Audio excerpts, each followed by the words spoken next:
The Caribbean night had turned vicious without warning. What began as a gentle evening breeze had twisted into a howling tempest that battered the Black Serpent with walls of seawater and winds that screamed like the damned. Captain Elias Crane stood at the helm, his callous hands gripping the wheel with the strength of a man who survived 2 decades of similar battles. Rain lashed his weathered face, each drop feeling like a tiny blade against his sun-damaged skin. "Secure those lines," he roared over the thunder, his voice cutting through the chaos. His crew of 15 scrambled across the slick deck, their movements practiced despite the terror in their eyes.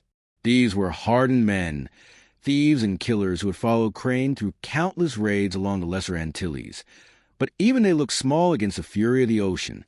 The Black Serpent lurched violently to starboard, and Crane heard the sickening crack of what somewhere below. They were taking on water. His first mate, a scarred Jamaican named Thomas Worth, appeared at his side, water streaming from his beard.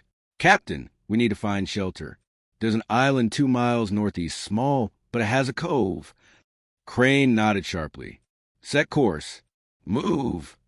The crew fought against the storm for what felt like hours, but was likely only 30 minutes.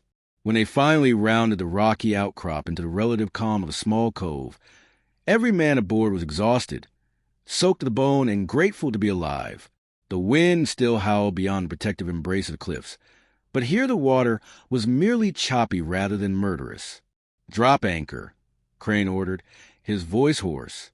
"Check for damage. Worth, take 3 men and assess the hull." As his crew set to work, Crane allowed himself a moment to breathe. His eyes scanned the dark beach ahead, barely visible in the storm's gloom.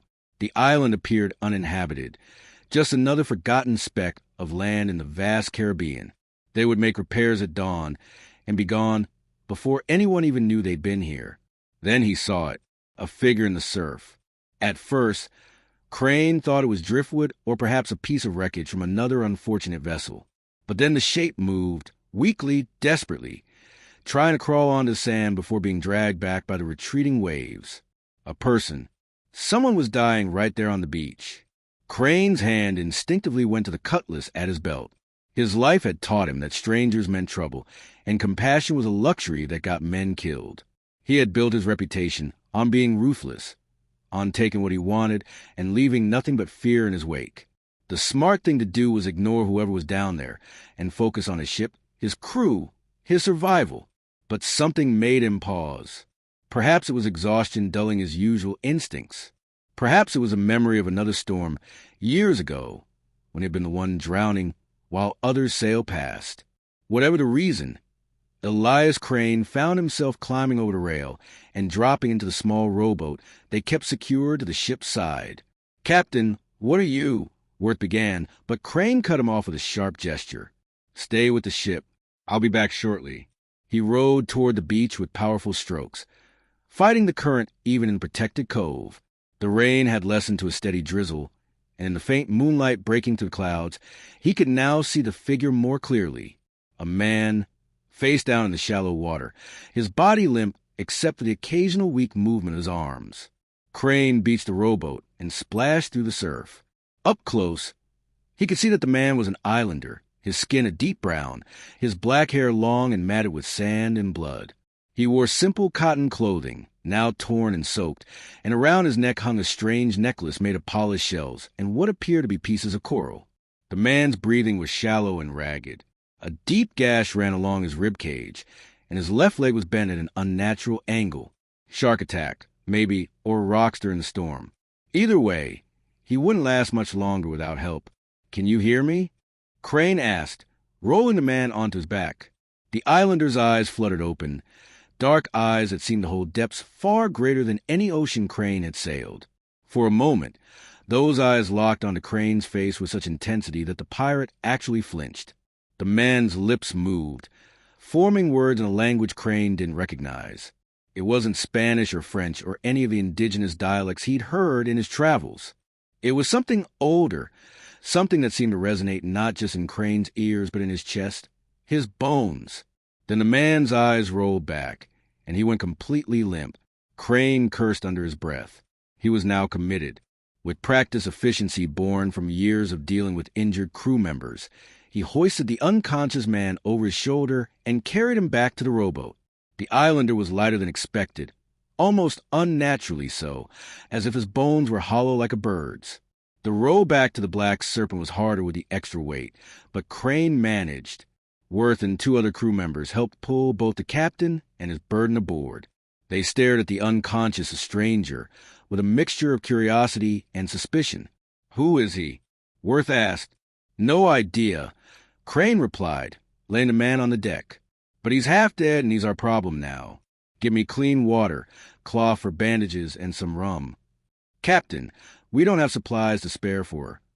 Crane's eyes snapped to Worth with such cold fury that the first mate immediately shut his mouth.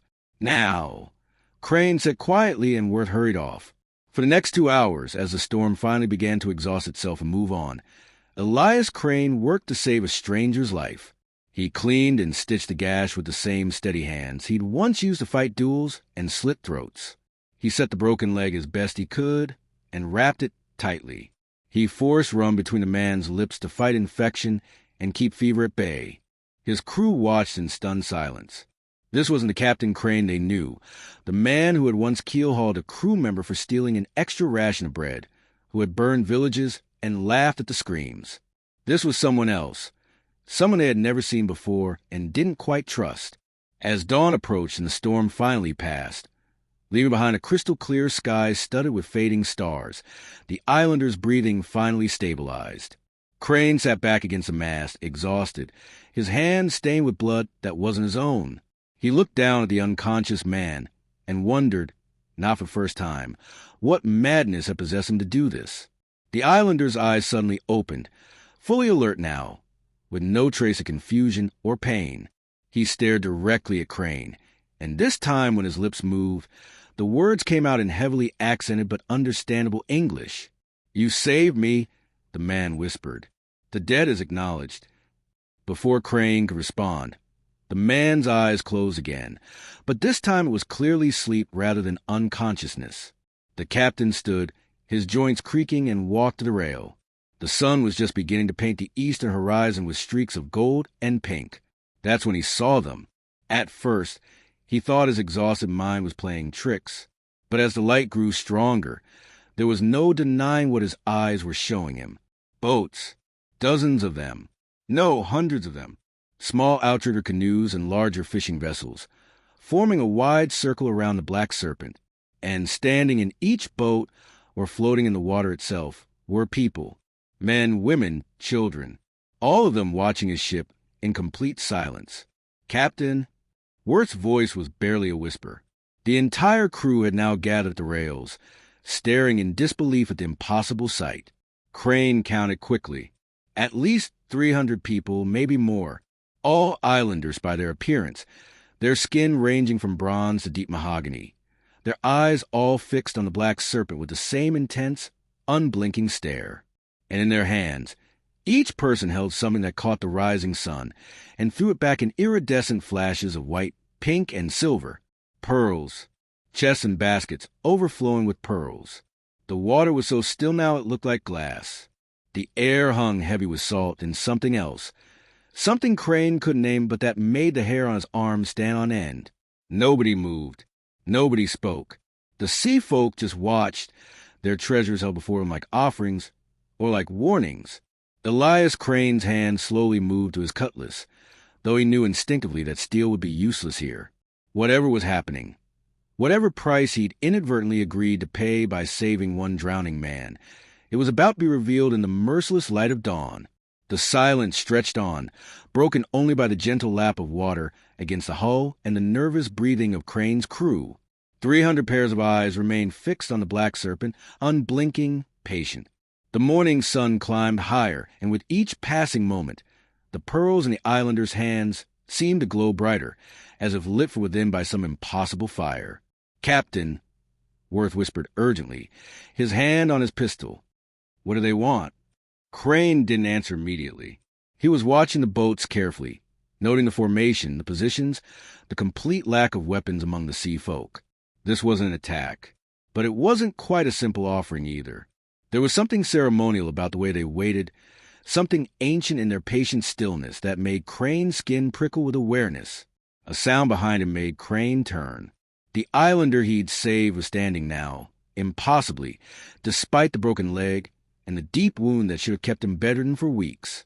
He moved to the rail with only a slight limp, his dark eyes scanning the flotilla of boats with an expression that might have been satisfaction or perhaps resignation. "You should not have saved me," the man said quietly, his accented English clearer now. "But you did, and now the ocean has taken notice." "Who are you?" Crane demanded, his hand still on his cutlass. "What is all this?"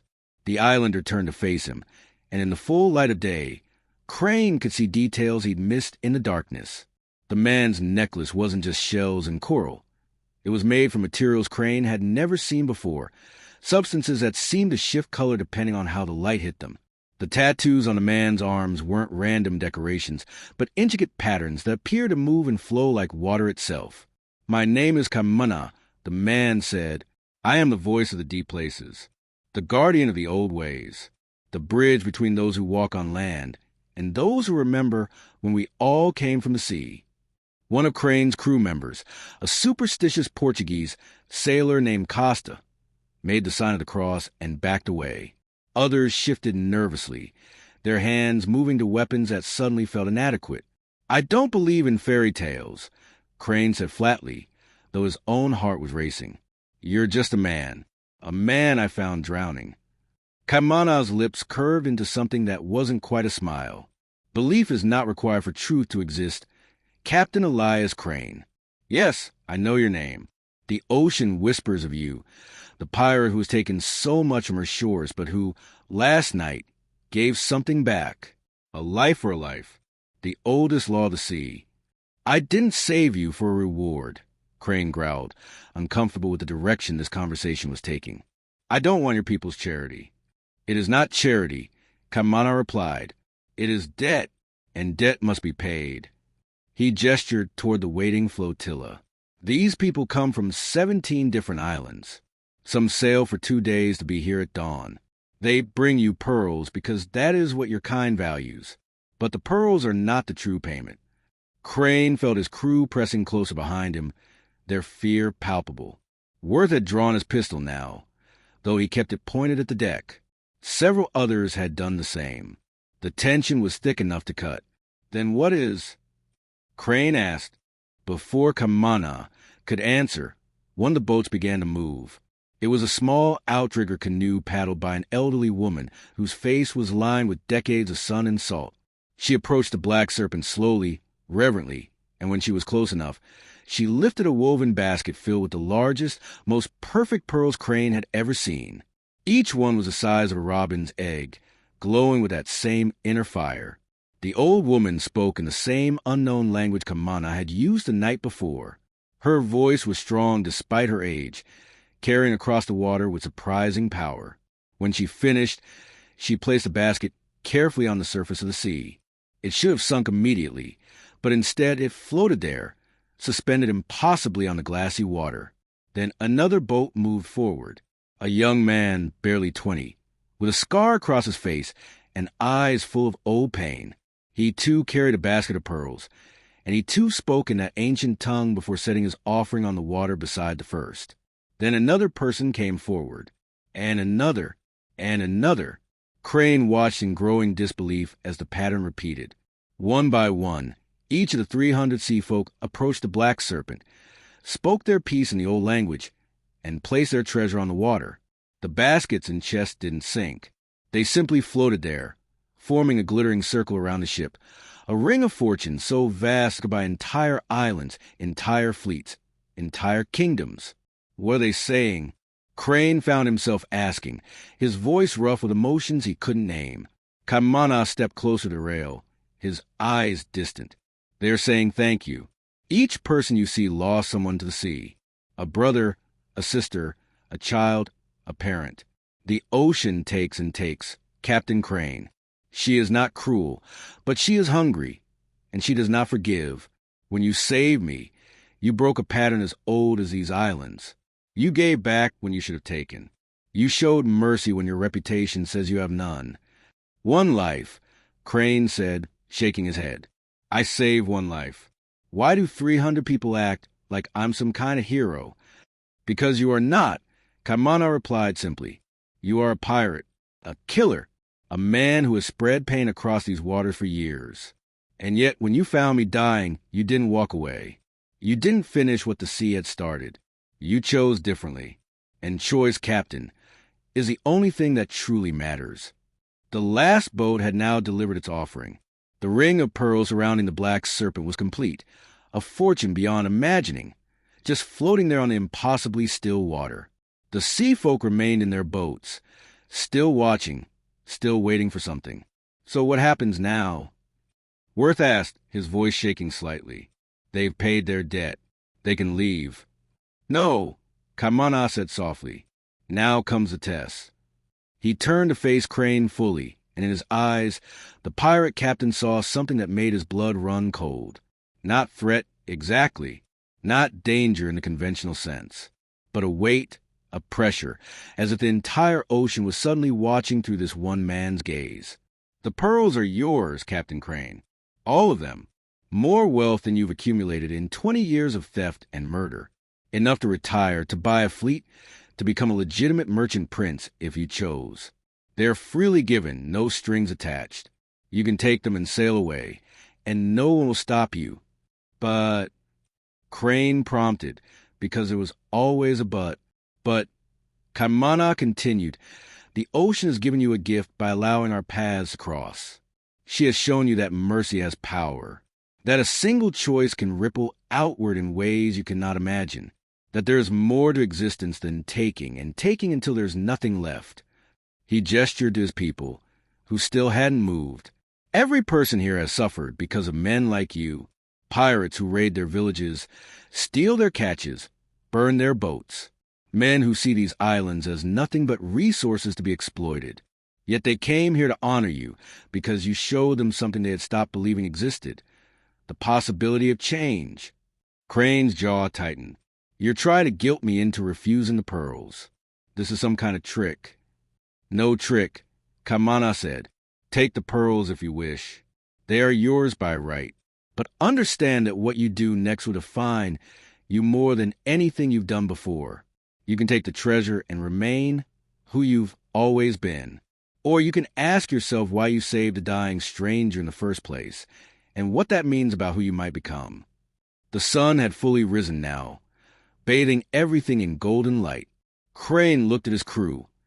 15 men who had followed him through blood and violence, who trusted him to lead them to fortune and protect them from danger. He looked at the ring of pearls, each one worth more than most men earned in a lifetime. He looked at Kaimana, who watched it with eyes that held no judgment, only patience. And he looked at the 300 sea folk, who had traveled so far to thank him for something he still didn't fully understand. You said there's no strings attached, Crane said slowly. So I could take the pearls and nothing would happen to me? Nothing at all, Kaimana confirmed, except that you would know. You would know that you had a chance to be more than what you are, and you chose comfort over change. That knowledge will follow you for the rest of your life, Captain. It will color every sunrise, every storm, every moment of silence. You cannot unknow what you now know. Worth stepped forward, his face flushed with anger. Captain, this is insane. We're pirates, not philosophers.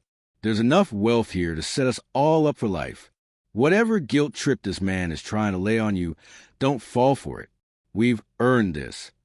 Several other crew members murmured agreement. They had risked their lives in the storm, made repairs, kept watch. The pearls were there for the taking. Why shouldn't they take them? But Crane barely heard them. He was staring at the baskets floating on the water, and he was remembering something he'd tried very hard to forget. A memory from 23 years ago. We'd been 15 years old and watching his father, a merchant sailor, being keel-hauled by pirates for trying to protect his cargo. He remembered the screams. He remembered how the pirates had laughed. He remembered swearing that he would never be that helpless again, that he would be the one who took instead of the one who had things taken from him. And here he was, decades later, having become exactly what he'd hated most, a taker, a destroyer. A man defined by what he stole rather than what he built. How do I know this isn't a trap? Crane asked, his voice barely above a whisper. How do I know that if I refuse the pearls, your people won't attack? That this isn't just an elaborate way to make me lower my guard? Kamana smiled then, a real smile, warm and genuine. You don't know. That's the point. Trust requires risk, Captain. Faith requires vulnerability. You can spend your whole life protected by suspicion and violence, or you can take one single leap and see where it leads. The moment stretched out, taut as a sail in high wind. Crane's hand was still on his cutlass. His mind was racing, calculating odds, weighing options, trying to find the angle, the trick, the way he was being played. But no matter how hard he looked, he couldn't find it. These people had traveled for days. They had brought impossible wealth. And they were asking for nothing except that he understand what his mercy had meant. Finally, Elias Crane made his choice. No, Crane said, and the single word fell into the silence like a stone into still water. Worth's head snapped toward him. Captain, what? No, Crane repeated, louder now, his voice carrying across the water to the waiting sea folk. I don't want the pearls. A collective gasp went through his crew. Costa made the sign of the cross again, his eyes wide with disbelief. Even Worth, who had sailed with Crane through a dozen storms and twice as many battles, looked at his captain as if seeing a stranger. But Kamana's expression didn't change. If anything, he looked unsurprised, as if he'd known all along what choice Crane would make. Are you certain? He asked quietly. This is not an offer that will come again. The debt will be considered paid regardless of your decision. Crane found himself laughing, a harsh, bitter sound that held years' regret. I'm not certain of anything, but I'm tired, Kamana. I'm 43 years old, and I've spent half my life taking things from people who had less than me. I've burned homes and stolen food from hungry children, and justified it all by telling myself it was survival, that the world was harsh, and only the strong deserved to live well. He gestured at the ring of pearls surrounding his ship. But last night, when I saw you drowning, I didn't think about survival. I didn't calculate the risks or the potential rewards. I just acted, and for the first time in longer than I can remember, I felt like maybe I wasn't completely rotten inside. The confession hung in the air. His crew was staring at him with expressions ranging from confusion to outright anger. Worth looked particularly betrayed, his hands clenched into fists at his sides. So no, Crane continued, meeting Kamana's eyes. I don't want the pearls. Not because I'm noble or good or any of those things I'm clearly not, but because if I take them, I'll prove that last night was just an accident, a moment of weakness that doesn't mean anything. And I'd like to believe, even if I'm lying to myself, that it meant something. For a long moment, nobody moved. The sea folk in their boats remained motionless. Kamana stood at the rail, his expression unreadable. Crane's crew waited uncertain, looking to their captain for leadership and finding only a man who had apparently lost his mind. Then Kamana raised his right hand, palm outward, and spoke a single word in the ancient language. The effect was immediate and startling. As one, all 300 sea folk raised their hands in the same gesture, and then they began to sing. It wasn't like any singing Crane had ever heard. The sound seemed to come not just from human throats, but from the water itself, from the air, from the very wood of the ship beneath his feet. It was harmony and rhythm and something older than words, a song that resonated in the chest and made the eyes sting with tears for reasons that couldn't be explained. And as they sang, the pearls began to sink, not quickly or violently, but gently, peacefully, disappearing back into the depths from which they'd come. The fortune that could have bought kingdoms melted away like morning mist, returning to the sea that had birthed it. Within minutes, the water around a black serpent was clear again, empty of treasure, showing only the sandy bottom 30 feet below. The singing stopped as abruptly as it had begun. The sea folk lowered their hands. And then, one by one, they began to paddle away. The boats dispersed in all directions, heading back to their 17 islands, their duty fulfilled. They didn't wave goodbye. They didn't call out or offer final blessings. They simply left, vanishing into the bright morning, as if they'd never been there at all. Within 10 minutes, Only Kamana remained, standing on the deck of the Black Serpent next to a captain who had just refused more wealth than he'd ever see again. "You're an idiot," Worth said flatly, breaking the silence. His voice was cold with fury. "We could have been rich. We could have been set for life. But you threw it away because of some spiritual nonsense. You threw away our shares because you want to feel good about yourself." Other crew members murmured agreement. Costa was shaking his head, his face dark with anger. A young sailor named Matthews, barely 18 and desperate to send money back to his mother, looked like he might cry. "You're right," Crane said, and the admission seemed surprise worth more than anything else that morning. "I did throw it away, and I didn't ask any of you first. That was wrong." He turned to face his crew fully, seeing them perhaps more clearly than he had in years. These were desperate men, most of them not evil, not really, just hungry and scared and trying to survive in a world that offered them few choices. He'd recruited them with promises of easy fortune and freedom from the law. He'd led them through violence and theft, and now he denied them the biggest payday any of them would ever see. "I can't make you understand why I did what I did," Crane continued. "Maybe I don't even understand it myself. But I'll tell you this, I'm done being a pirate." The words hung in the air like a challenge. Worth's hand moved to his pistol. Several other crew members did the same. The mood on the deck had shifted from confusion to something darker, something dangerous. "We have a contract," Worth said quietly. "We signed articles. You don't get to just decide you're done and leave us with nothing." "You're right," Crane agreed. "So here's what I'm offering. The Black Serpent is worth about 8,000 pieces of 8 if we sold her in Port Royal. I'm willing to give you the ship. All of you, equally. You can elect a new captain, continue on as pirates if you want, or sell her and split the money. I'll take a longboat and row to the nearest port. We part ways, no violence, no hard feelings. And what will you do?" Worth asked, his voice dripping with sarcasm. "Become a fisherman? A priest? You think you can just walk away from who you are?" "I don't know," Crane admitted, "but I'd like to try." Costa spat on the deck. "You've gone soft. That islander put some kind of curse on you. Made you weak." Kamana, who had been silent through this entire exchange, finally spoke. "There is no curse. What you call weakness, Costa, others might call strength. It takes no courage to remain as you are. It takes great courage to admit you've been wrong and try to change." "Nobody asked you," Worth snapped. He turned back to Crane. "You're serious about this? You'll really give us a ship?" "I am. It's the least I can do after costing you the pearls." Worth stared at his former captain for a long moment, his jaw working as he processed this new reality. Finally, he nodded slowly. "All right, we'll take the ship. But you leave now. I don't want to see your face another minute. And if we cross paths again, Captain, I won't remember that we used to sail together." "Understood." "Understood," Crane said simply. It took less than an hour to make the arrangements. Crane gathered what few personal possessions he had. Some clothes, a knife, a small pouch of coins he kept hidden for emergencies. He took no weapons beyond the knife. No charts, no tools, nothing that would help him return to piracy. When he climbed into the longboat, Kamana was already waiting for him, apparently intending to come along without asking permission.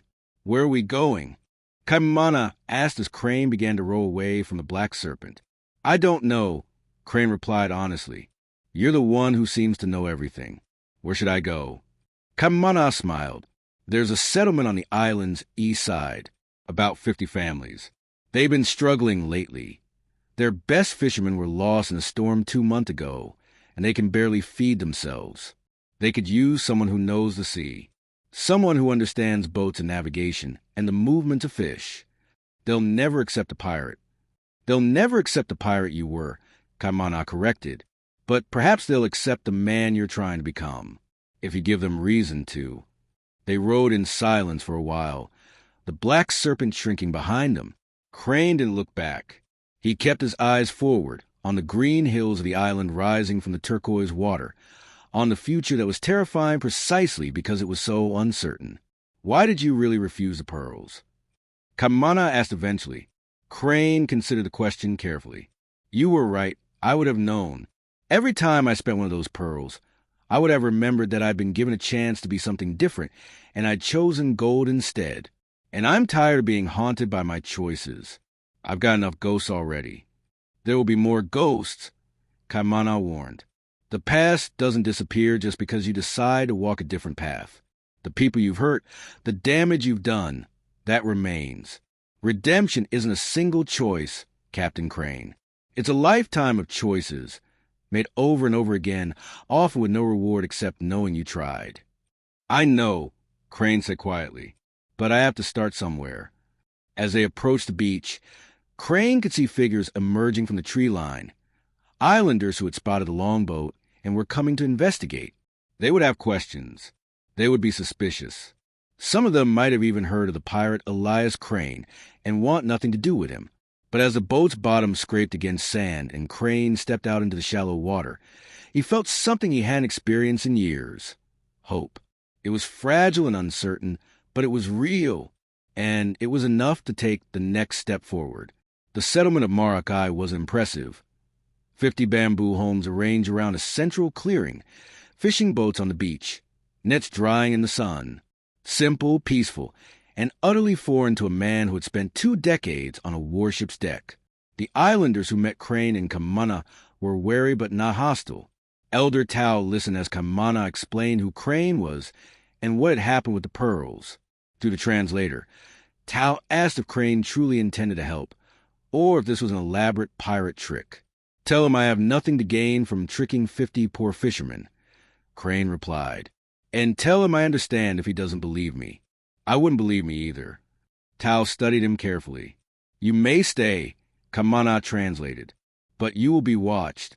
Prove yourself through work and respect, or you'll be cast out, or worse. That's fair, Crane said, and meant it. The first weeks were harder than any storm. The islanders gave him a hut on the settlement's edge and assigned menial tasks, hauling water, gathering firewood, cleaning fish. They spoke to him rarely and never warmly. Children were kept away. Conversations stopped when he passed. Crane bore it without complaint. He worked from dawn to sunset, developing new calluses, adapting to island life. At night, he collapsed exhausted, his mind too tired for the dark thoughts that had plagued him for years. After Kamana left, Crane felt profoundly alone, but he continued working, continued trying, proving himself through actions rather than words. Slowly, imperceptibly, things changed. It started with old Lonnie, who ran the food stores. She needed help reorganizing a storage hut to prevent rats. Crane spent the entire day rebuilding the foundation, creating a raised platform. When finished, Lonnie inspected carefully, then nodded, the first approval he'd received. The next morning, she brought him hot fish stew. A week later, young Father Keone approached about his damaged canoe. Crane examined it with an expert eye. I can fix this, he said in halting dialect. 2 days, maybe 3. He worked with meticulous care, carving new ribs from ironwood, sealing cracks with resin and coconut fiber. When finished, the canoe was stronger than new. Keone returned from fishing with his largest catch in months and invited Crane to share the meal. The first time anyone had welcomed him into their home. Word spread. More people brought problems. Broken looms, leaking roofs, damaged wheels. Crane fixed everything he could, asking nothing in return. 3 months later, a major storm threatened Marakai. Tao called an emergency meeting and, for the first time, included Crane. I can help organize preparations, Crane offered. I've weathered more storms than I can count. Tao nodded. Show us. Crane threw himself into preparations with newfound purpose, directing the securing of boats, reinforcing homes, organizing watch rotations. When the fierce storm hit that night, Marakai held. Not a single boat was lost. Only 2 homes sustained damage, and no one was hurt. At dawn, Tao approached with something new in his eyes. Respect. You saved us. We saved ourselves, Crane corrected. I just helped organize. Tao smiled, a rare expression. You are one of our people now, Elias Crane. If you wish to be. The words hit harder than expected. I wish to be, Crane managed. That evening's feast marked his true acceptance. Children who'd been forbidden from approaching him now climbed on his lap, begging for stories. When one asked if he'd ever seen mermaids, Crane thought of the 300 sea folk with their pearls, offering him something more valuable than treasure, a chance to change. Once, he said softly, I saw something magical, and it changed my life. As months became years, Crane became integral to Marakai. He taught navigation and boat building, expanded fishing grounds, mediated disputes. But he never forgot who he'd been. On quiet evenings, he stared at the horizon, wondering about his former crew.